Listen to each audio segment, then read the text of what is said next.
તમે ગઈ વખતે થોડોક વિચાર તમારી સાથે વહેંચેલો. દેવે મંડળીને એટલા માટે આ જગતમાં રાખી છે કે તેની મંડળી આત્માથી તથા સત્યતાથી દેવનું ભજન કરે, દેવની સેવા કરે અને દેવને ખુશ કરે. એટલા માટે દેવે મંડળી આ જગતમાં રાખી છે. મંડળી એ શું છે? બોલાવેલા લોક, છોડાવેલા લોક, જેઓને પાપમાંથી દેવે છોડાવ્યા, જગતમાંથી દેવે છોડાવ્યા, અંધકારમાંથી દેવે છોડાવ્યા. એના દીકરાના લોહી દ્વારા, મહાન સામર્થ્યથી, એના પરાક્રમી ભુજ વડે અંધકારના બળોમાંથી અને શૈતાનની ચુંગલમાંથી છોડાવીને લાવ્યો કે જેથી કરીને તેઓ તેનું ભજન કરે. જે પ્રમાણે આપણે વાંચીએ છીએ ઇસરાયેલના સંદર્ભમાં, જ્યારે દેવે મિસરમાંથી તેઓને છોડાવ્યા ત્યારે ફારૂનની આગળ એમ કહેવામાં આવ્યું કે મારા લોકને મારું ભજન કરવાના માટે જવા દે. અરણ્યમાં તેઓ જાય અને તેઓ તેનું ભજન, મારું ભજન કરે માટે મારા લોકને આવવા દે. પણ ફારૂનને તેઓને છોડ્યા નહીં, પણ તેઓને સકંજામાં રાખ્યા. આપણે વાંચીએ છીએ નિર્ગમનના પુસ્તકમાં, દેવે પરાક્રમની સાથે તેઓને છોડાવી લાવ્યા. શા માટે? ઉદ્દેશ શું હતો? કે તેઓ તેનું ભજન કરે, તેઓ તેની સેવા કરે. That is the purpose.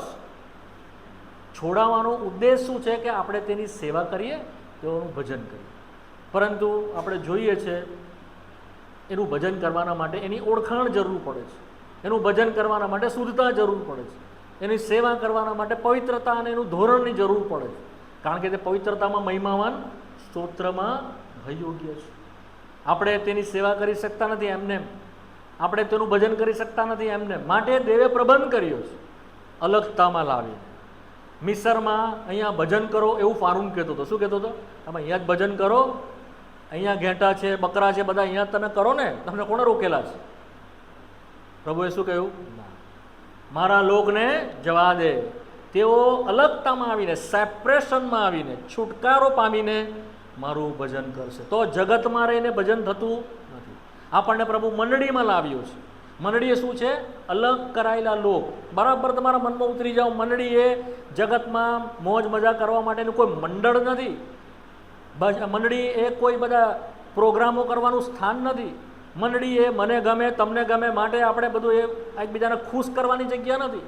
મંડળી એ દેવને પ્રસન્નતા આપવાની જગ્યા છે. મંડળી એ દેવને બલિદાન આપવાની જગ્યા છે. મંડળી એ દેવની સ્તુતિ, આરાધના, ભજન કરવાની, દેવની સેવા કરવાની જગ્યા છે. મંડળી એ શું છે? દેવની સેવા, દેવનું ભજન કરવાની જગ્યા છે. માટે તેઓને જૂના કરારમાં નિયમો આપ્યા, કરારો આપ્યા, અર્પણો આપ્યા કે તેઓ કેવી રીતે દેવનું ભજન કરે, દેવની સેવા કરે, વગેરે વગેરે. નવા કરારમાં આપણને કોઈ અર્પણ કરવાના પ્રભુએ કીધા નથી. કેવું અર્પણ કરવાનું કીધું? ખાલી જીવતું, પવિત્ર, દેવને પસંદ પડે એવું અર્પણ આપણે કરીએ. રોમિયોનો પત્ર 12મા અધ્યાયની 1લી કલમમાં દેવને પસંદ પડે એવું જીવતું ને પવિત્ર. બીજું, આપણે આપણા હોઠોનું અર્પણ કરીએ. શું કરીએ? ઓફરિંગ ઓફ અવર લિપ્સ, આપણા હોઠોના ફળનું અર્પણ કરીએ. આપણે વાંચી ગયા ને, લાસ્ટ ટાઈમ વાંચાવેલી મેં કલમ. ક્યાં છે એ કલમ? કોઈને યાદ છે? હિબ્રુઓનો પત્ર 13મો અધ્યાય. હા, વેરી ગુડ, બહુ સરસ. વાંચો, વાંચી જાઓ. તે દ્વારા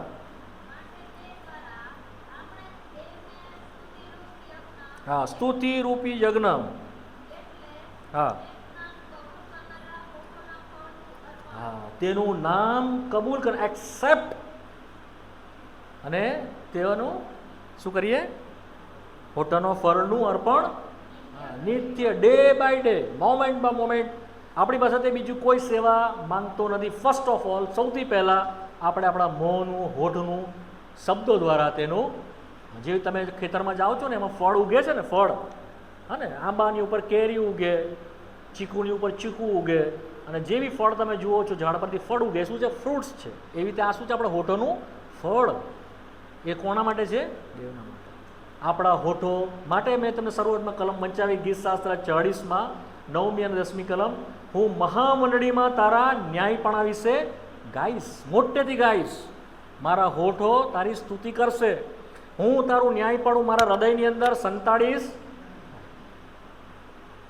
ઘણા લોકો સંતાડી રાખે છે. પ્રભુ એટલું બધું કામ એ લોકો માટે કર્યું પણ કદી કહેતા નથી, શરમાય છે, પ્રભુનું ભજન કરતા નથી. મોટેથી ગાઈશ મહામંડળીમાં. તો આજે આપણે થોડા પોઈન્ટ જોઈ લઈશું. એના માટે બહુ લાંબુ નહીં કરીએ. થોડુંક, પછી આપણે ભજન કરવાના છે. તો આપણા મૂળ હોઠોના, આપણા થોડા લિપ્સના પ્રભુને ભજન કરીએ. અને બીજા કેવા? આત્માથી અને સત્યતા. તો એ ઉદ્ધાર પામેલા, તારણ પામેલાનો સૌથી મોટો ભાગ છે. તમે બરાબર ધ્યાનથી સમજો. સૌથી મોટો ભાગ શું છે આપણો? પ્રભુના ઘરમાં આવીને, પ્રભુની મંડળીમાં આવીને આપણે પ્રભુનું ભજન કરી. દરેક વિશ્વાસીનો એ ભાગ છે. જો આપણે ભજન નહીં કરીશું, હલાવો ચૂપ રહીશું, તો શૈતાન આ જ ઈચ્છે છે આપણે દેવને એનું ભજન આપીએ. માટે પ્રભુ ઈસુ ખ્રિસ્ત જ્યારે પરીક્ષણ કર્યું ત્યારે એણે શું કર્યું? કીધું પ્રભુને, પ્રભુ ઈસુને શું કીધું પરીક્ષણ કરતા? યાદ છે? તું પગે પડીને મારું ભજન, શું કીધું પ્રભુએ? હા, શૈતાને શું કીધું પ્રભુ ઈસુને? તું પગે પડીને મારું ભજન કર, તો આ જગતના જેટલા વાના છે તે બધા હું તને આપીશ. શૈતાન પોતાનું ભજન કરાવવા ચાહે છે, બરાબર ને? તો હું શું બધું તને આપીશ, મોટર, ગાડી, બંગલો, આ બધું જ તને હું આપીશ, તું મારું પગે પડીને. એ દેવ સમાન પોતાને કરે છે. દેવને જે ભજન હોવું જોઈએ તે પોતાના માટે તે માંગે છે. તો પ્રભુ ઈસુએ શું જવાબ આપ્યો? હા, બોલો બોલો. ના, પરીક્ષણ નહીં, શું કે બીજું છે? એકલા તારા દેવની સેવા કર, તેનું એકલાની જ ભજન કર ને તેને એકલાની સેવા. તો he is our worthy for our lips. એ યોગ્ય છે આપણી સ્તુતિના માટે. આપણા કોઈને બી સ્તુતિ કરવાની નથી, કોઈ વડીલની નહીં, કોઈ પ્રેસિડેન્ટની નહીં, આપણી પોતાની પણ નહીં, કોઈ મોટાની નહીં, કોઈ નાનાની નહીં, મા બાપની પણ નહીં. માટે આપણે પગે પડતા કોઈ પણ દિવસ આપણે મૂર્તિને પગે લાગતા નથી, ત્યાં માણસને બી પગે લાગતા નથી. કેમ? એ ઓનર, એ મહિમા, એ માન પામવાને કોણ યોગ્ય છે? હુ ઇઝ અવર ક્રિએટર, જેણે આપણને બનાવ્યા, એ એકલો યોગ્ય છે. કોઈને ભજન આપશો નહીં. સૌથી મોટું પાપ તે છે કે આપણું ભજન આપણે બીજાને આપીએ, પોતાને આપીએ, પોતાના જ વખાણ કરીએ. કદી કરશો નહીં, પ્રભુને આપો. હા ને? માટે મંડળીનો સૌથી મોટો ઉદ્દેશ મેં તમને શરૂઆત જ કીધી ને આપણે એ જ શીખી રહ્યા. સૌથી પહેલાં મંડળીમાં ભજન છે. આભાર માનતા માનતા તેના આંગણામાં આવો, સ્તવન કરતાં કરતાં. તો આપણે ભજન કરવાના માટે મંડળીમાં આવીએ છીએ. માટે આપણે એને ભજન સેવા કહીએ છીએ. તમે પૂછે રવિવારે ક્યાં જાઓ છો, તો શું કહો તમે? શું કહો છો? તમને કોઈ પૂછે તો તમે શું કહો છો? રવિવારે ક્યાં જાઓ છો ભાઈ, બેન ક્યાં ચાલ્યા, શું કહો છો? ભજન કરવા જઈએ છીએ, ભજન સેવામાં જઈએ છીએ, એમ નથી કહેતા? ફરવા જઈએ છીએ મંડળીમાં, બિરયાની બનાવી છે, ખાઈને આવી જઈશું. પેલા એક સરસ કપડાં પહેરેલા છે એવી જોઈશું, અમે કેટલા ફાઇન કપડાં પહેર્યા છે તે બતાવીશું. No, we are not going that purpose. આપણે એના માટે મંડળીમાં આવતા નથી. રવિવારે શાના માટે આપણે પ્રભુના ઘરમાં આવીએ છીએ? પ્રભુનું ભજન કરવાના માટે, પવિત્ર, પ્યોર આત્માની સત્યતાથી. ગઈ વખતે મેં તમને થોડું કીધું છે, તમે જ્યારે વિડીયો મૂકીશ, હજુ મૂક્યો નથી, જોઈ લેજો. Do not come empty hand. પુનર્નિયમ 16 ને 16 વાંચી જાઓ, ઝડપથી વાંચો. પુનર્નિયમ 16 ને 16.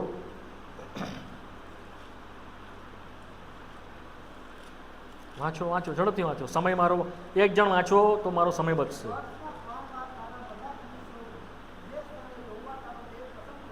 હા હા,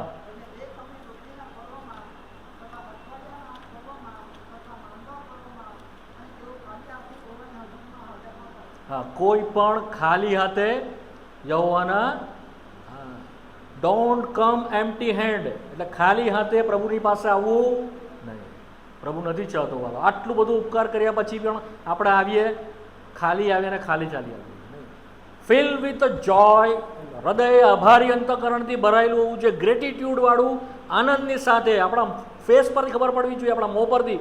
હૃદય આનંદથી ને મોં આનંદથી ભર. જો બધા હૃદયમાં આનંદ હશે, શાંતિ હશે, તો આપણા ફેસ પર દેખાશે. અંદર જ કડકડાટ, બળબડાટ, કચકચ, આ તો આપણા ફેસ પર દેખાશે. અને કાં આવશે? મોં પર આવશે. આપણું હૃદય શેમાંથી બોલે છે? આપણા મોં શેમાંથી બોલે છે? હૃદયના ભરપૂરપણામાંથી બોલે છે. લુકની સુવાર્તાના 6 અધ્યાયમાં લખેલું છે. આપણું જે કંઈ આપણા હૃદયમાં હશે ને, આપણું મોં બોલશે. કદાચ 5 દિવસ નહીં બોલે, 10 દિવસ નહીં બોલે, તો પછી 11મા દિવસે બી જો મોં ખોલીશું ને, અંદર જે હશે ને તે જ બહાર આવશે. સમજો છો? ઘણા લોકો શું હોય છે, ચૂપ જ બેસે, કંઈ બોલે જ નહીં. આમ કેટલો ધાર્મિક માણસ, કેટલો સારો માણસ, કેટલો ફાઇન માણસ, પણ તમે જો મોં ખોલે એટલે ખબર પડી જાય. હા, આપણા મોંથી આપણને ખબર પડે છે કેવી વ્યક્તિ છે. સાચી વાત છે. તો જો જે પણ આપણા હૃદયમાં હશે ને, આપણું મોં કહેશે. જો આનંદ હશે આપણે પ્રભુની સ્તુતિ કરીશું, શાંતિ હશે, અમને શાંતિ મળી આપણે પ્રભુ વિશે ગાઈશું. નહીં, જો હૃદય ખાલી હશે ને વાલાઓ, તો આપણે પ્રભુનું ભજન કરી શકીશું. તો ખાલી હાથે આવો નહીં, ભરા અંદર હૃદયની સાથે. માટે સવારથી પ્રભુને કહો, પ્રભુ તારું ભજન કરવા જાઉં છું, તારી સેવા કરવા જાઉં છું, મારાથી કચ દૂર કર. પરિસ્થિતિ ખરાબ છે, કદાચ ઘરમાં અનાજ નથી, બાળકોમાં નોકરી નથી, બાળકોમાં ઝઘડા છે, માંદગી છે, ખેતરમાં કંઈ ઉગતું નથી, સમસ્યા છે, પુષ્કળ બધી સમસ્યા છે. પ્રભુ કેવી રીતે જઈને ભજન કરું? શેતાન લાવશે, નિરાશાથી ભરાયેલું આવશે. રવિવારના દિવસે સવારથી જ કકળાટ તમારા મારા ઘરમાં શરૂ હશે. પતિ પત્ની બી ઝઘડાથી શરૂઆત થશે, બાળકો મા બાપ બૂમ ચીસા ચીસ, પછી હવે કેવી રીતે પ્રભુના ઘરમાં જાઓ? ને ગયા તો ભજન ક્યાંથી કરો? કેમ? કારણ કે આપણે ચિંતા, પ્રશ્ન, ઝઘડા લઈને જઈએ. પ્રાર્થના કરો, પ્રભુ મને સહાય કર. આ બધું છે, પણ આ બધું હોવા છતાં પણ હું તારી સ્તુતિ કરવા માંગુ છું. પ્રભુનું ભજન તે કરવા દો. અયુબ વિશે આપણે શું વાંચીએ છીએ? બધું એની પાસેથી લઈ લીધું. એક જ દિવસમાં તેના બાળકો મરી ગયા, 7 બાળકો, એની દીકરીઓ મરી ગયા. એક જ દિવસે બધું ધન દોલત તેની પાસેથી લઈ લેવામાં આવ્યું. In the one day, single. બધું ભારે સતાવણી, ભારે દુઃખ તેના પર આવી પડ્યું. એણે શું કર્યું? અયુબનું પુસ્તક.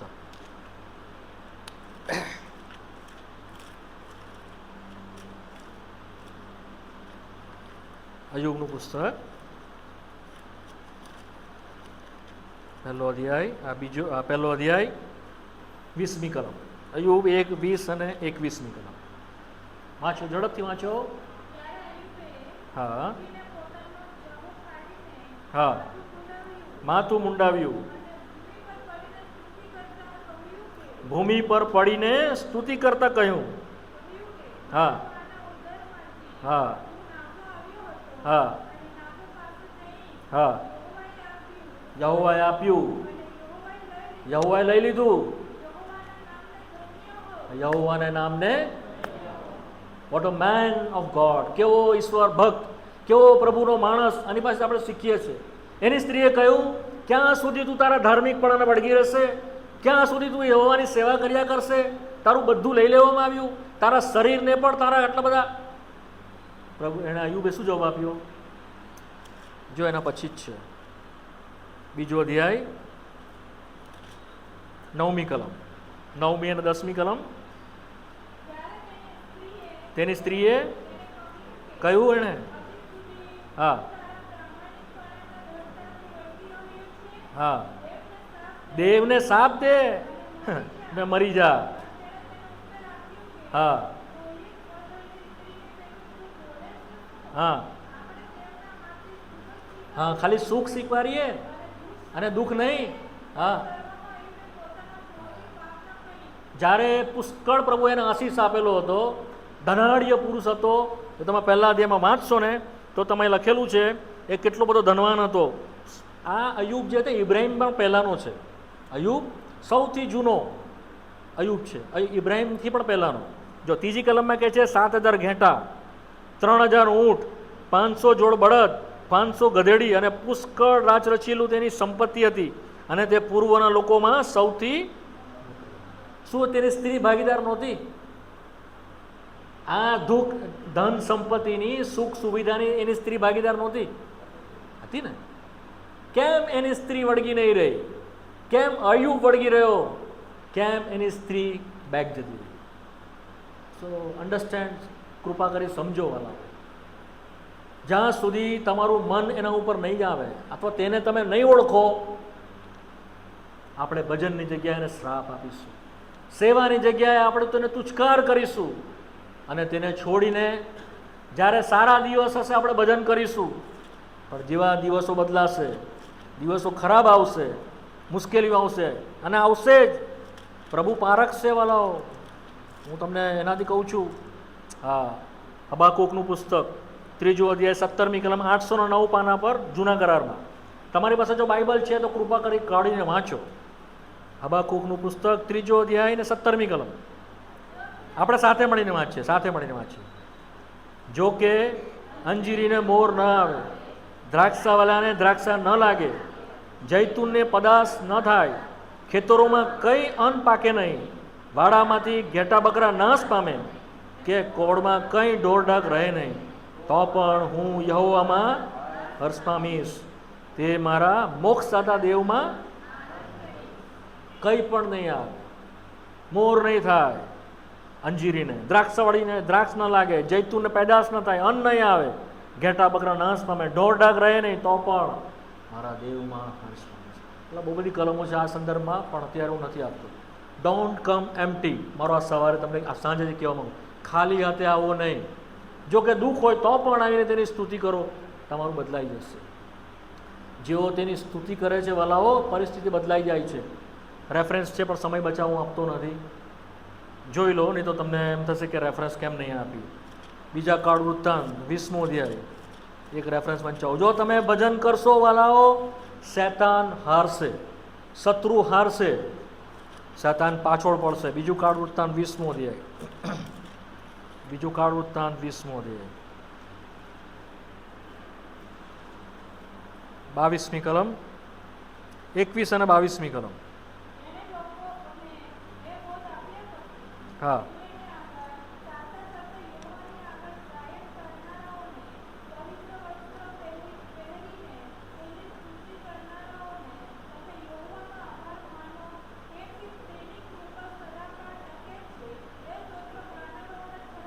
હા ઠરાવ્યા. પછી સાથે મળીને 22મી કલમ સાથે વાંચીએ. તેઓએ ગાયનનો તથા સ્તુતિ કરવાનો પ્રારંભ કર્યો, એટલે યહોવાએ અમોનીઓને, મોઆબીઓને તથા શેર પર્વતના લોકોને, જેઓ યહૂદીઓની સામે લડવા આવ્યા હતા, તેઓને માર્ગમાં કેટલાક માણસોને સંતાડી રાખ્યા, અને તેઓએ જેઓ સંતાયેલા છે કે જેઓ તમારી વિરુદ્ધ પડ્યા છે શૈતાન તરફથી, સર્વ વાનાઓ, વ્યક્તિની વાત નથી કરતો, શૈતાનના હુમલાઓ, તેઓ માર પામશે, તેઓ પાછા હટશે. ક્યારે? જ્યારે તેઓએ સ્તુતિ કરવાનો. હા, બીજી એક રેફરન્સ આપી દઉં જો તમને. પ્રેરિતોનું કૃત્યો 20મો અધ્યાય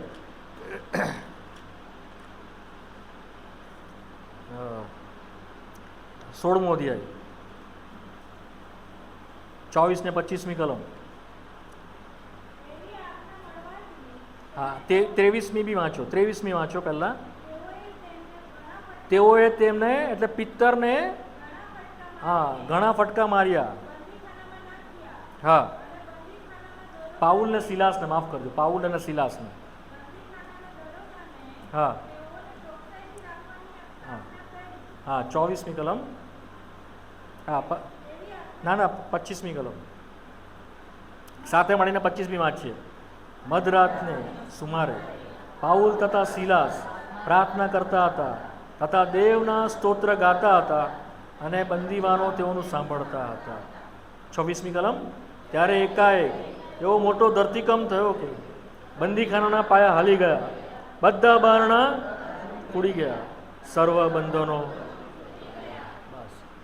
બંધનો છૂટી ગયા. બેડીઓમાં નાખેલા, તેઓને ફટકા મારેલા હતા. આખી રાત તેઓ રુદન કરવાની જગ્યાએ પ્રભુનું ભજન કરે. કેટલી બધી વાલાઓ ઉત્તેજનની વાત છે. અને જ્યારે આપણે વાંચીએ છીએ ત્યારે આપણને શરમ લાગે છે. કેમ? કારણ કે આપણને બેડીઓ પહેરાવી નથી, આપણને જેલમાં બંધ કરેલા નથી, આપણને ફટકા મારેલા નથી. તેમ છતાં આપણે શું કરીએ છીએ? કીપમાં આપણું મોં, આપણે પ્રભુનું ભજન કરતા. હવે ભજન સામૂહિક નથી. ભજન કેવી રીતે કરવાનું છે? વ્યક્તિગત મંડળીમાં છે, પણ 1 by 1 એક પછી એક ભજન કરવાનું.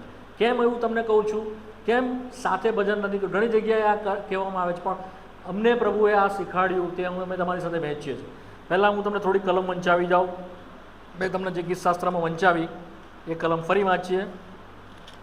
40મો અધ્યાયમાં 9મી કલમ ફરી વાંચીએ. ગીતશાસ્ત્ર 40 અને 9 વાંચીએ. મહામંડળીમાં મેં તારા ન્યાયપણાની વાત પ્રગટ કરી છે, મેં મારા હોઠ બંધ કર્યા નથી, એ યહોવા તું જાણે છે. 10મી કલમમાં બી કહે છે, મેં મારું હૃદયમાં તારું ન્યાયપણું સંતાડી મૂક્યું નથી, મેં તારું વિશ્વાસુપણું થતા મેં એમ પ્રમાણે દાઉદ કહે છે, હું મહામંડળીમાં તારી સ્તુતિ ગાઈશ. હું તો વ્યક્તિગત રીતે પ્રભુની આગળ મંડળીની અંદર જ્યારે આપણે ગાઈએ છીએ કે પ્રભુનું ભજન કરીએ ત્યારે બીજાઓ જાણે છે, જુએ છે કે આના જીવનમાં પ્રભુએ કેવું કામ કર્યું, આના બંધનો છૂટી ગયા.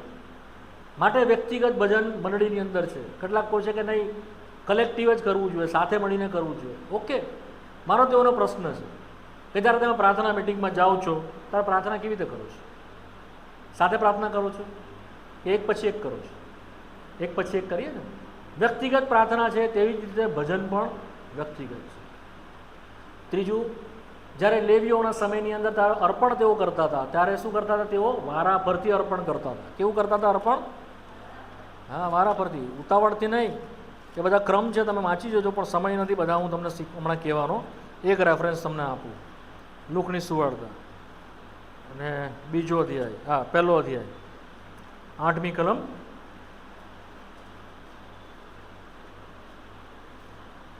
8, 9 ને 10. લુક 1, 8, 9 ને 10. હા હા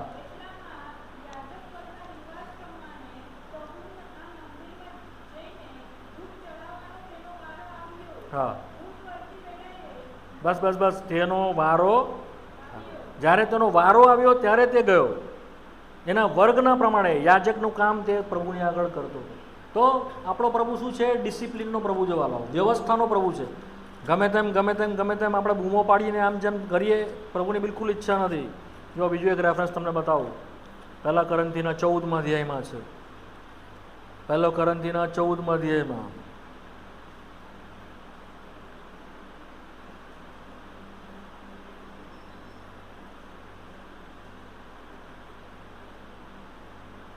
બત્રીસમી કલમ, હા 33મી કલમ, 14 અને 33. હા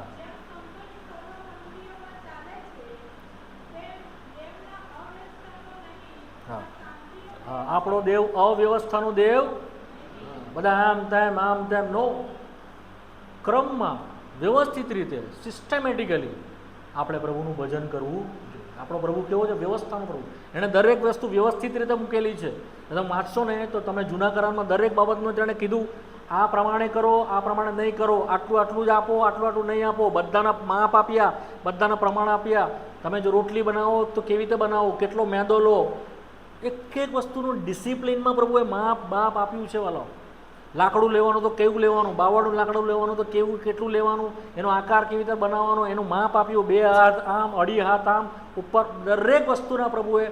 તો નાની વસ્તુમાં, પાર્થિવ વસ્તુ માટે જો પ્રભુ આટલો રસ લીધો કે તમે કઈ વસ્તુ, મેજ કેવી રીતે બનાવવાની, રોટલી કેવી રીતે બનાવવાની, ધૂપ કેવી રીતે ચડાવવાનો, સુગંધીઓ કેવી રીતે બનાવવાની, દરેક વસ્તુમાં તમે વાંચજો. તો જે આત્મિક માના છે, શું પ્રભુ એના માટે ડિસિપ્લિન નહીં કરે? વ્યવસ્થિત પ્રભુ નહીં ચાહે? આપણે સમજવું પડશે, આપણે શીખવું પડશે. આપણે પ્રભુનું ગમે તે રીતે અપમાન થાય એ રીતે ભજન કરવું જોઈએ. ઘણાઓને ખબર બી નથી પડતી કે આપણે શું બોલીએ છીએ. સમજપૂર્વક આપણે પ્રભુનું ભજન કરવું જોઈએ. કેવી રીતે કરવું જોઈએ? હા, સમજપૂર્વક. ગીતશાસ્ત્ર 47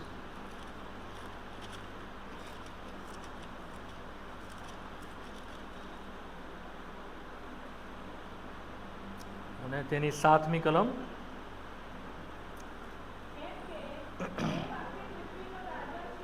હા હા, સુંદર ગીત રચીને સ્તોત્ર ગાઓ. એક કલમ છે બીજી, મને સમજની સાથે તેનું ભજન કરો. હમણાં મને નથી મળી રહી. અને હું બીજી વાર તમારી સાથે એ કલમ વેચીશ. હા હા, એમાં પણ છે, 1 કોરિન્થીમાં પણ છે. હા, આત્માથી પણ ગાઈશ અને સમજથી પણ ગાઈશ. 1 કોરિન્થી 14માં પણ છે. Thank you. 1 કોરિન્થિયન ચેપ્ટર 14, 15મી કલમ.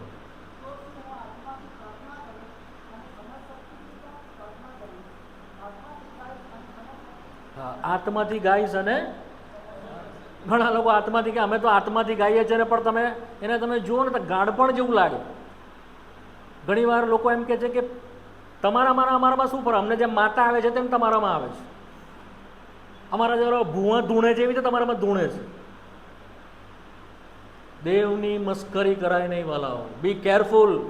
દેવના વચનના અધિકારથી તમને કહીએ છીએ, ગમે તેમ રીતે દેવની મસ્કરી થાય અને આપણે એનું પવિત્ર આત્માનું નામ આપી દઈએ, એવું કરશો નહીં.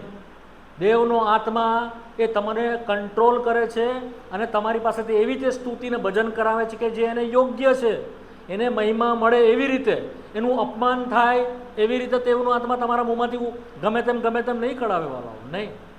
સમજપૂર્વક, જેથી બહારની વ્યક્તિ આવે તે જુએ, તે સમજે કે આ શું બોલી રહ્યો છે. આ તમે વાંચી જજો, હું તમને આના વિશે હમણાં નથી કહેતો, પ્રભુની ઈચ્છા છે પછી કોઈ વાર વાત તમને કહીશ. પણ પહેલું કોરિન્થીના 14મો અધ્યાય તમે ધ્યાનથી વાંચજો તો તમને ખબર પડશે કે એની અંદર કે કેવી રીતે આત્માથી ગાવું છે, ભજન કરવું છે અને કેવી રીતે આત્માથી અને સમજથી પ્રભુની સ્તુતિ કરવી છે. એનીવે, તો આ મેં તમને થોડીક વાત કીધી. બીજું, શરમાઈએ નહીં. શું કરીએ નહીં? હા, શરમાઈએ નહીં. કેમ નહીં શરમાઈએ? આપણો પ્રભુ ઈસુ શરમાયો નહીં. તમારે ને મારા સારું વધસ્તંભની ઉપર એક નાની લંગોટની અંદર વધસ્તંભ પર ચડી ગયો. શરમાયો નહીં વાલાઓ. આજે પણ તમને ને મને તે સ્વીકારે છે, તમને ને મને કબૂલ રાખે છે. શરમાતો નથી. આપણે કેટલા ગંદા છે. આપણા વિચારો, કલ્પનાઓ નિરંતર ભૂંડા અને નિરંતર ભૂંડા છે. ઉત્પત્તિ 6 પ્રમાણે આપણે નિષ્ફળ ગયેલા છે, પાપી છે. આપણે કોણ સ્વીકારી શકે? છતાં તે આપણે સ્વીકારે છે, આપણને કબૂલ કરે છે. શરમાતો માટે, પ્રભુના માટે શરમાઈએ નહીં. સમજ પડી? બિલકુલ નહીં શરમાઈએ. Open your mouth. તમારું મોં ખોલો. શરમાવું, જો તમે શરમાશો તો પ્રભુ બી શરમાશે. એક કલમ આપણે 2 કલમ વાંચીએ, આપણે શરમાઈએ નહીં. હિબ્રુનો પત્ર 12મો અધ્યાય, બીજી કલમ વાંચો. હિબ્રુ 12:2. આપણે આપણા વિશ્વાસના અગ્રેસર તથા તેને સંપૂર્ણ કરનાર ઈસુની તરફ લક્ષ્ય રાખીએ. હા, જેણે પોતાની આગળ મૂકેલા આનંદને લીધે હા, શરમને તુચ્છ ગણીને મરણ સ્તંભનું દુઃખ સહન કર્યું. અને જે દેવના રાજ્યસનની જમણી તરફ બેઠેલો છે. બસ, એણે શરમને શું કર્યું? એક તુચ્છકારજનક મરણ એણે સહન કર્યું છે વાલાઓ. સારું મરણ નહીં હતું. જે સૌથી ખરાબમાં ખરાબ ગુનેગાર હોય તેઓને વધસ્તંભ પર જડવામાં આવતા. આ તો દેવનો પવિત્ર, ઈશ્વરનો પવિત્ર દીકરો, આકાશનો ધણી, રાજાઓનો રાજા, પ્રભુઓનો પ્રભુ, અતિ શિરોમણી. એના વિશે લખવામાં આવ્યું છે તે 10,000ઓમાં શિરોમણી. આના જેવું, એના સમાન કોઈ નથી. તમારા અને મારા માટે અર્ધનગ્ન હાલતમાં શરમજનક સ્થિતિની અંદર એણે આપણા પાપ પોતાની ઉપર માથે ઉઠાવી. તો આપણે એને કબૂલ કરીએ, એના માટે શરમાઈએ નહીં. એને પ્રભુ કહેવામાં, એને તારનાર કહેવામાં એને શરમાઈએ નહીં. કબૂલ કરીએ એને. એ કલમ આપણે વાંચી ગયા, 13મો અધ્યાય અને તેની 15મી કલમ. ફરી એ કલમ વાંચો, ત્યાં એનો અર્થ લખેલો છે. 13મો અધ્યાય 15મી કલમ, હિબ્રુ.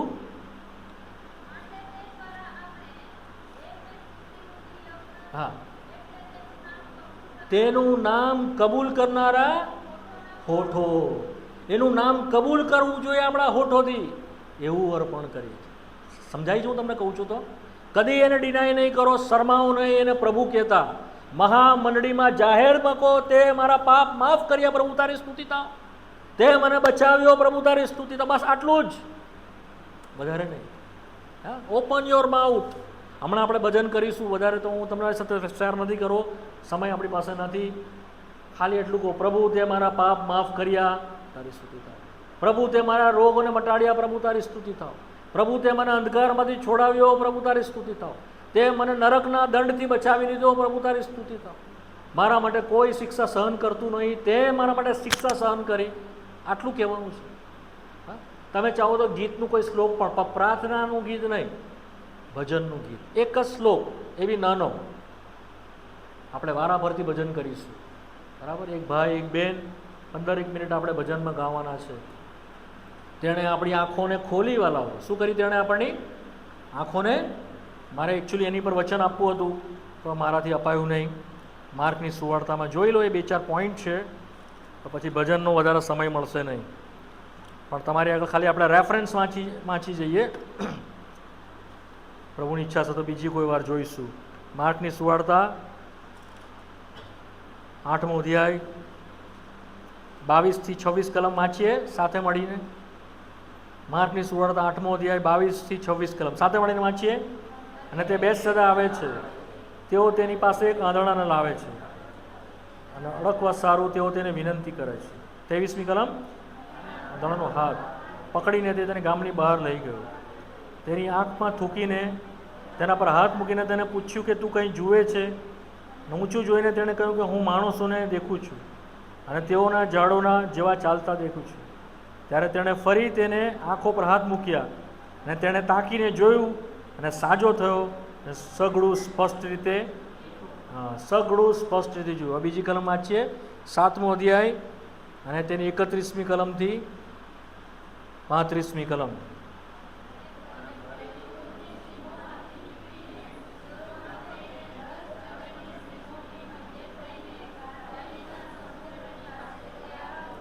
અને તેઓ એક બહેરા બોબડાને તેની પાસે લાવે છે. એને તેના પર હાથ મૂકવાની તેને વિનંતી કરે છે. અને તેણે લોકો પાસે તેના એકાંતમાં લઈ જઈને તેના કાનોમાં પોતાની આંગળી ઘાલી ને થૂકીને તેની જીભને અડક્યો. અને આકાશ તરફ જોઈને તેણે નિશ્વાસો નાખીને કહ્યું, એફાથા, એટલે ઉઘડી જા. ને તરત તેના કાનો ઉઘડી ગયા અને તેનું બંધન, જીભનું બંધન છૂટ્યું. અહીંયા આપણે જોઈએ છે કે આંધળાને તેણે આંખો પર હાથ મૂકીને થૂકીને તેના આંખને લગાવી, તેને આંખ દેખતો થયો. બોબડાને અને બહેરાને આપણે જોઈએ છીએ તેણે પોતાની આંગળી ઘાલી અને તે સાંભળતો થયો, બોલતો થયો. તેઓ લોકો શું હતા? અંધ હતા, બહેરા હતા અને બોબડા. મ્યુટ, ડીફનેસ અને કમ્પ્લીટલી બ્લાઇન્ડ. અંધ હતા, બહેરા હતા અને મૂંગા હતા. પણ પ્રભુએ શું કર્યા? તેઓની આંખોને ખોલી, કાનોને ખોલ્યા. આત્મિક રીતે આ વાતને વાલાઓ સમજવાની છે. શું કરવાની છે આ વાતને? તેણે શું આપણી આત્મિક આંખો ખોલી? શું કર્યું? જો 18મી કલમ ઉપરમાં જ છે, 8મા અધ્યાયની 18મી કલમ. 18મી કલમ વાંચો. તમે આંખો છતાં શું તમે નથી દેખતા? હા, તેઓની પાસે કાન હતા પણ સાંભળતા નહોતા, આંખ હતા જોતા નહોતા. તારનારને તેઓ ઓળખ્યો જ નહીં અને મહિમાના પ્રભુને તેઓ વધસ્તંભ પર જડી દીધો. આ એ વાતની વાત છે. દૈહિક રીતે જો તેઓની આંખ ખોલવામાં આવશે, કાન ખોલવામાં આવશે, તે મુખ્ય વાત નથી વાલાઓ. દૈહિક સાજાપણો તે આપણી આંખો ખોલતા નથી, કાન ખોલતા નથી, મોઢું ખોલતું નથી. આત્મિક વાત છે. શું તમારું મોઢું પ્રભુએ ખોલ્યું કે તમે તેની સ્તુતિ કરો? શું તમારા કાન તેણે ખોલ્યા કે તમે તેની વાણી સાંભળો? માટે આપણે વાંચીએ છીએ માર્કની સુવાર્તાના 4થા અધ્યાયની 7મી કલમ કે 9મી કલમ ને 23મી કલમમાં, જેને સાંભળવાને કાન છે તે સાંભળે. જેને સાંભળવાને વારંવાર પ્રભુ કહેતો, જેને સાંભળવાની કાન છે તે સાંભળે. એનો અર્થ કે તેઓ સાંભળવાના કાન તેઓની પાસે હતા જ નહીં, તેઓ બહેરા હતા. માટે 12મા અધ્યાયની યોહાનની સુવાર્તામાં કહે છે કે તમે દેખો નહીં માટે તમારી આંખ બંધ કરાયેલી છે, તમે સમજો નહીં માટે તમારા મનની આંખોને બંધ કરેલી છે, મનના કાનોને બંધ કરેલા છે.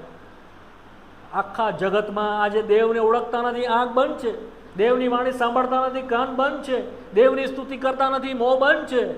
પ્રભુની સ્તુતિ થાવ. તેણે આ ગામની અંદર તમારા આંખોને ખોલી કે તમે તમારા તારનાને ઓળખ્યો, તમારા કાનોને ખોલવામાં આવ્યા કે તમે તેની વાણીને સાંભળતા થયા. તેણે તમારું મોં ખોલ્યું કે તમે તેની સ્તુતિ કરતા થયા. હું આ વાત કરું છું. શું તમારું મોં ખોલી ગયું? તે કહે છે તે સ્પષ્ટ રીતે બોલ્યો. શું તમે સ્પષ્ટ રીતે બોલતા થયા? તેની આંખોને ખોલી. પહેલાં તેને ધૂંધળું દેખાયું. તેણે કહ્યું કે અમે તો ઝાડને ચાલતા ચાલતા જોઈએ છે. ઝાડ ચાલે? સાફ જોઈ શકતો નહીં. ફરી પ્રભુએ હાથ લગાવ્યો. હવે કહે છે હું ચોખ્ખું જોઉં છું. એ શું કહે છે? કેટલીક વાર શરૂઆતમાં આપણે સાફ રીતે જોતા નથી, આપણે ધૂંધળું જોઈએ છે. શું જોઈએ છે? હા, આપણે ધીમે ધીમે સમજીએ છીએ. પણ જેમ જેમ પ્રભુ વધારે હાથ મૂકે છે, આંખ ખોલવામાં આવે છે, આપણે સ્પષ્ટ જોઈએ છે. શું જોઈએ છે? તેની પ્રભુતાને. શું જોઈએ છે? હા, રાજાઓનો રાજા, પ્રભુઓનો પ્રભુ છે, એ સ્પષ્ટ જોઈએ છે. ઈસુ. સમજ પડી? ઈસુ વગર તેઓ બીજા કોઈને જોયો નહીં. શું તમે એને જોયો પ્રભુ તરીકે? જો તમે નહીં જોશો, તમારા ગામમાં આવીને જતો રહેશે, તમને ખબર બી નહીં પડશે. તમે એને જોયો પ્રભુ તથા તારનાર તરીકે, આ એની ઈચ્છા છે. તેની સર્વોપરિતાને જુઓ કે તે બધાની ઉપર છે. તમે એને જુઓ કે તે કેટલો સામર્થ્યવાન છે. તમે એને જુઓ કે તે કેટલો પવિત્ર છે. તમે એને જુઓ તે કેટલો ન્યાય અને સત્ય છે. તેને તમે જુઓ કે તે તમને કેટલો પ્રેમ કરે છે. Nobody can love you as he love you. જેવો તે પ્રેમ કરે છે એવો તમને આ જગતમાં કોઈ કરતું નથી પ્રેમ. ન તમારા પિતા, ન માતા, ન તમારા ભાઈ, ન તમારા બહેન, ન તમારા બાળકો. હા, તમે પોતે પણ પોતાને એ હદે પ્રેમ કરતા નથી જે હદે તેણે આપણી પર પ્રેમ કર્યો છે. સો મચ લવ. તેણે મારી પર પ્રેમ કર્યો, મારે સારું પોતાનું સ્વાર્પણ કર્યું. તો વધારે આગળ નહીં જાઓ, થોડુંક ભજન કરીશું વાલાઓ. જો આપણી આંખો ખોલી છે પ્રભુએ, આપણા કાન ખોલ્યા છે, આપણું મોં ખોલ્યું છે મહામંડળીમાં, એટલે મંડળીમાં તમારું મુખ ઉગાવો, શરમાવું નહીં. એક ભાઈ એક બહેન એ રીતે આપણે ક્રમ અનુસાર પ્રભુનું ભજન કરીશું, સાથે નહીં. એક ભાઈ કરી દે પછી બહેન. જો તમે ગીત ગાઓ, નાનું ગીત ગાઓ અને ત્યાંથી બંધ કરશો, અને બહુ બધી લાંબુ કરવાની જરૂર નથી. નાનું ભજન, પ્રભુની સ્તુતિ કરાવો. જે કંઈ તેણે તમારા માટે કર્યું એ કરો. આ જગતના આશીર્વાદો જે છે ને એને જ્યારે આપણે વર્ણવીએ છીએ ને તે આભાર સ્તુતિ છે. શું છે એ ભજન? પણ દેવના ગુણ ગાઓ છો તમે. દેવ કેવો છે, એ પવિત્ર છે, એ સામર્થ્યવાન છે, એ પ્રેમાળ છે. એ શું છે? ભજન છે. શું છે? ભજન છે. તમને સમજ પડી? સમજ પડી કે નહીં પડી? તમારા ઘરે તમારા મમ્મી તમારા માટે બિરયાની બનાવે અને તમે શું કહો બિરયાની ખાઈને? બિરયાની બનાવો છો જૈતુનના મમ્મી તમે, તો જૈતુન તમને શું કહેશે? બહુ ફાઇન ચા બનાવેલી. Is that? એવું કહેશે? ચા બનાવેલી એવું કહેશે? અરે બિરયાની આપી છે, સુગંધીવાળી સરસ બિરયાની, ને તમે એમ કહો મને ચા પીવા માટે આભાર મમ્મી, તમારો બહુ આભાર, બહુ ફાઇન ચા બનાવી છે, એવું કે નહીં? તો તમને જે મળ્યું છે એની સભાનતામાં તમે એ ભજન કરો. ભજન એ છે, બરાબર? તમારા 3 દીકરા છે, તો એ શું કરશે? સૌથી પહેલાં શું કહેશે? મમ્મી તમે મારા માટે આ બિરયાની બનાવી છે, બહુ સરસ બનાવી છે, માટે બહુ એ શું છે? બહુ સરસ બનાવી છે. શું કહે છે? એને વખાણે છે, એને સ્તુતિ છે. તમે એને આપી છે માટે શું કહે છે? કે તે મેં મને બિરયાની આપી માટે તારો આભાર. એ આભાર સ્તુતિ છે. પણ ભજન શું છે? તું મારી માં છે, તે મારા પર પ્રેમ રાખીને આ બિરયાની તૈયાર કરી માટે તું ઉત્તમ છે. આ શું છે? ભજન છે.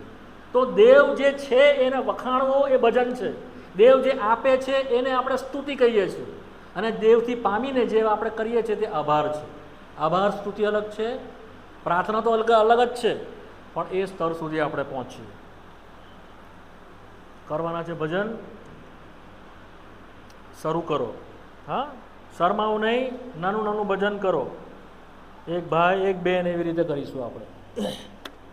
આપણી પાસે 15 મિનિટ 10 જ મિનિટ છે, ઓનલી 10 મિનિટ્સ. ત્યાર પછી આપણે ભોજનમાં જવાના છે. સમય નહીં બગાડો, બીજાની રાહ નહીં જોયો ઉતાવળથી. પ્રભુનામાં શરમાવું નહીં. પ્રભુએ તમારા માટે જે કર્યું છે, જો તમે શરમાશો તો પ્રભુ પણ જ્યારે એના દૂતની સાથે આવશે તે પણ તમને ઓળખતા શરમાશે.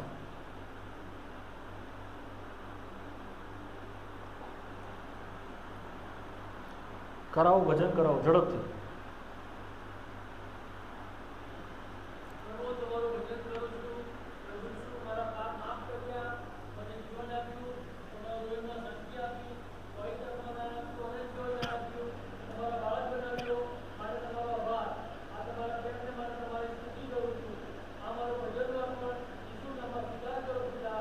આમીન.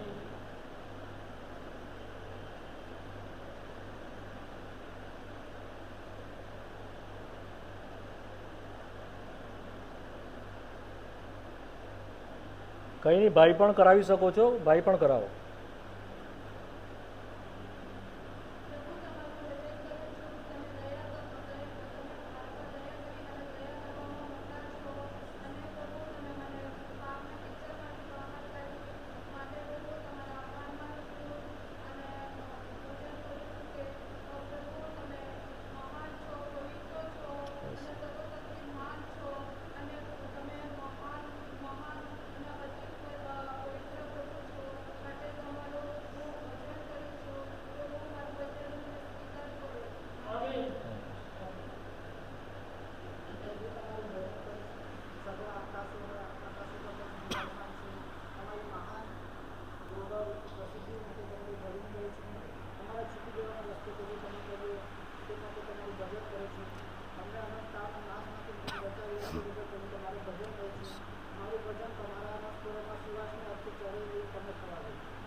જ્યારે ભજન પૂરું થાય ત્યારે બધા આમીન બોલજો સાથે, જેથી કરીને તો આપણે બધા એમાં સહમત છીએ તે આપણે પ્રગટ કરીએ.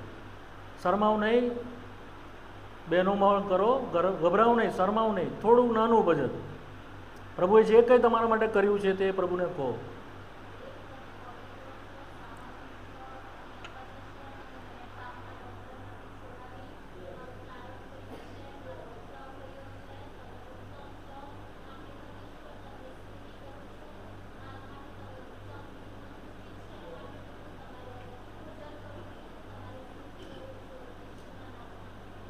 આમીન. કેમ કે તમે સર્વોપરી છો, સર્વ ઉત્તમ દેવ છો, માટે તમારું ભજન કરું છું. આ સંસારમાં મારું જીવન દુર્ગંધ મારતું હતું, પરંતુ પ્રેમથી તે મને બોલાવ્યો અને સ્વર્ગીય ભોજનને આપ્યું અને મને આનંદિત કર્યો, માટે તમારું ભજન કરું છું. હું મરણદંડને યોગ્ય હતો, પરંતુ તે મારા પર ત્યાં આવી દીધું નહીં. હું સ્વર્ગને લાયક ન હતો, પરંતુ તે મારા માટે આપ્યું, અનંત જીવન તે આપ્યું, માટે તમારી સ્તુતિ કરું છું, તારું ભજન કરું છું. દેવ હે પ્રભુ પરમેશ્વર, હું પાપમાં જીવન જીવતો હતો, પાપનો દાસ હતો, પરંતુ એનામાંથી ત્યાં મને સ્વતંત્ર કર્યો, માટે તમારું ભજન કરું છું.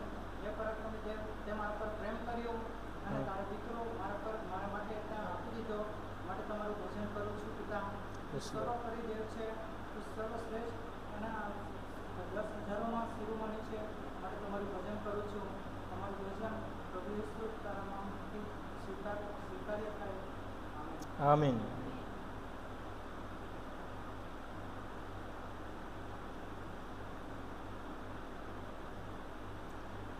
સમય નહીં બગાડો, સમય નહીં બગાડો, ઝડપથી.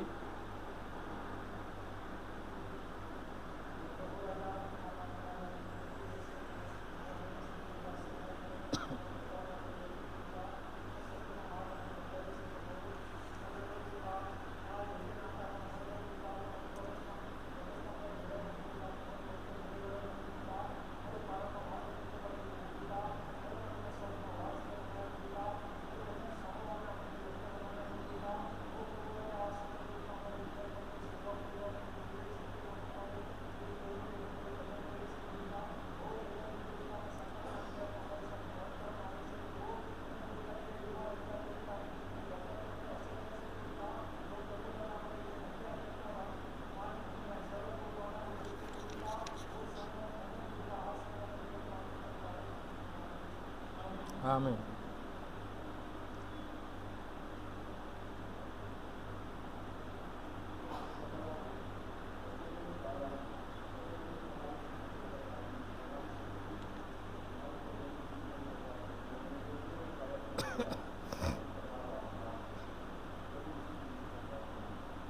આમીન.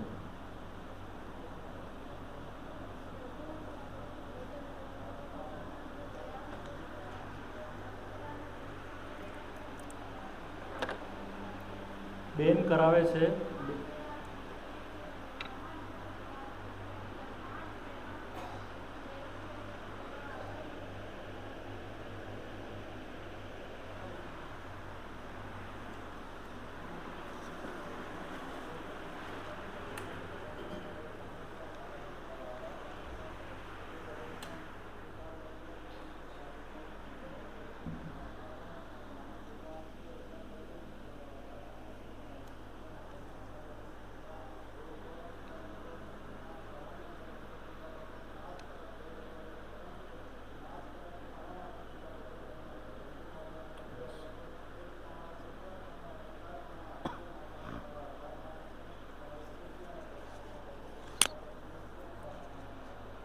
આમીન.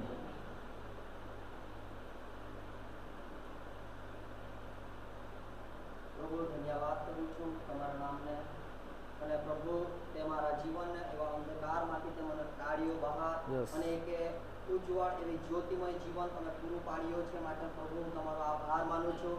એકાએક એવા પાપોના બંધનોમાંથી તે મને છોડાવ્યો છે, એવા અંધકારના બંધનોમાંથી પ્રભુ તે મને છોડાવ્યો છે. એ માટે હું પ્રભુ તારો નામને ધન્યવાદ આપું છું. ઈશ્વરના નામ. આમીન.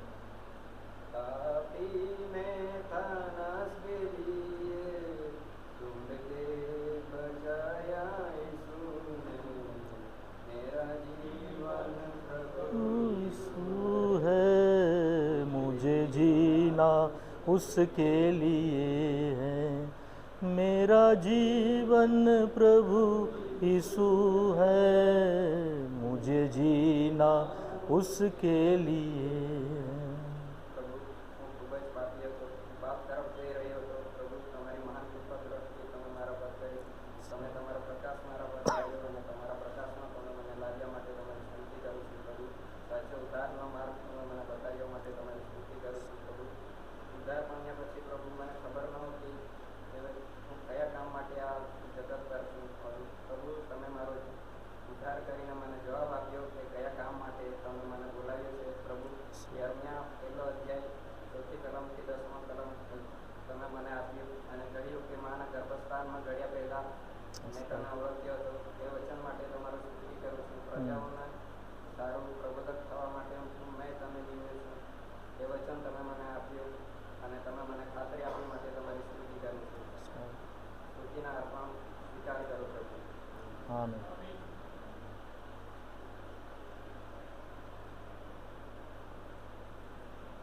હજી આપણી પાસે 5 મિનિટ છે. બહેનો પણ કરાવો, શરમાવ નહીં બહેનો. પ્રભુને સ્વીકારવાના માટે, મહામંડળીમાં એને વખાણવાના માટે શરમાવ નહીં.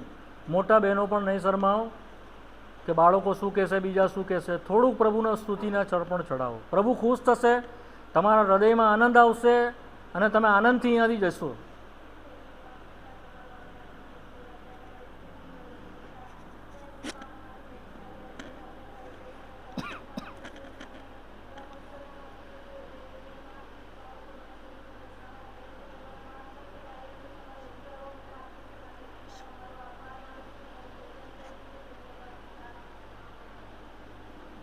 Amen.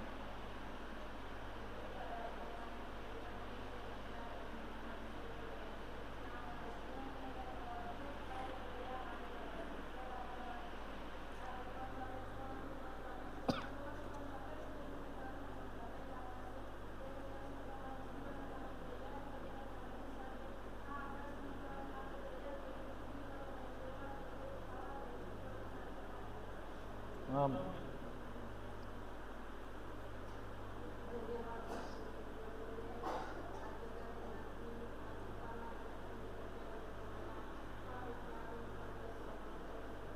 Yes, Lord. Oh, yes. Yes, Lord.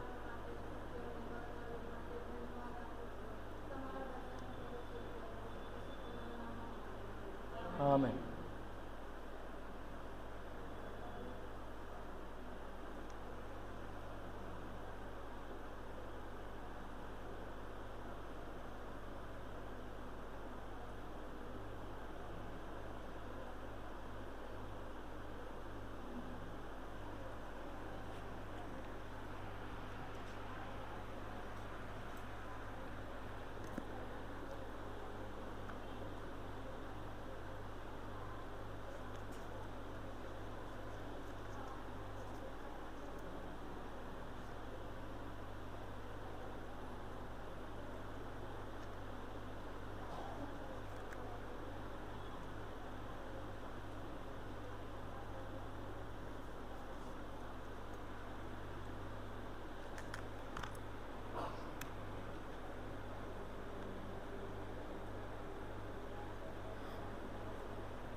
Amen.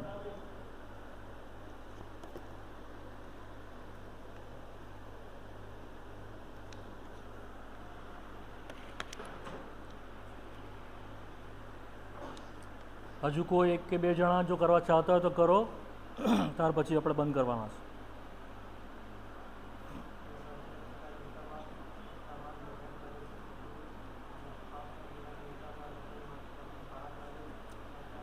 મોટેથી કરો.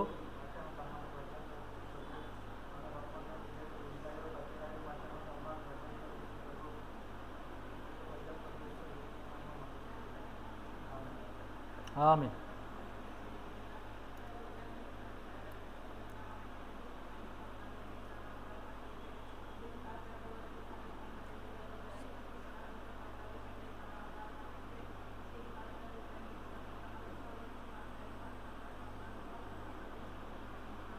आमीन. तू ही महान परमेश्वर, स्तुति के योग्य है तू ही महान परमेश्वर, स्तुति के योग्य है तू ही, कि तू ही दयालु है, निश्चय ही मैं भजूंगा, कि तू ही दयालु है, निश्चय ही मैं भजूंगा। चख कर मैंने जाना है यहोवा कैसा है भला, उद्धार करता की शरण में आकर मैं धन्य हुआ, उद्धार करता की शरण में आकर मैं धन्य हुआ। चख कर मैंने जाना है यहोवा कैसा है भला। જીવતા બાપ, હું પણ તમારો સર્વ લોક જેઓ અહીંયા અને અન્ય સ્થળે તેઓની સાથે મળીને તમારી સ્તુતિ, તમારી આરાધના, તમારું ભજન કરું છું. મારી ઉપર પણ પ્રેમ રાખ્યો અને મારે સારું તમારું સ્વાર્પણ કર્યું અને પોતાનું લોહીનું એક ટીપું વેવડાવ્યું અને મારા પાપની ખંડણી ભરી આપી અને પ્રભુ મને શુદ્ધતા આપી, અંધકારના અધિકારમાંથી મને છોડાવ્યું, ખ્રિસ્તમાં નવું જીવન આપ્યું, ન્યાયપણું આપ્યું, ઉદ્ધાર આપ્યો, તમારો સ્વીકાર આપ્યો, તમારી સેવા કરું, તમારું ભજન કરું, તમારી પાછળ ચાલવું માટે બોલાવ્યો, તમારા મંડળીમાં લાવીને મૂક્યો, સર્વ આત્મિક આશીર્વાદથી આશીર્વાદિત કર્યો. એ બાપ, માથું નમાવીને તમારું ભજન કરું છું, તમારી સ્તુતિ કરું છું. તમારા જેવું બીજું કોઈ નથી, તમારા સમાન બીજું કોઈ નથી. મારા જેવા નકામાને ધૂળની ઉપર, રાખની ઉપર તે અતિ પ્રેમ બતાવ્યો. હા બાપ, આવું કોઈ પ્રેમ ન કરે એવો તે મારા માટે પ્રેમ કર્યો અને માટે તમારી સ્તુતિ કરું છું, માથું નમાવીને તમારું ભજન કરું છું. મારે પણ સ્તુતિઓને સ્વીકાર કરો, પ્રભુ ઈસુ ખ્રિસ્તના નામમાં ચડાવું છું બાપ. આમીન.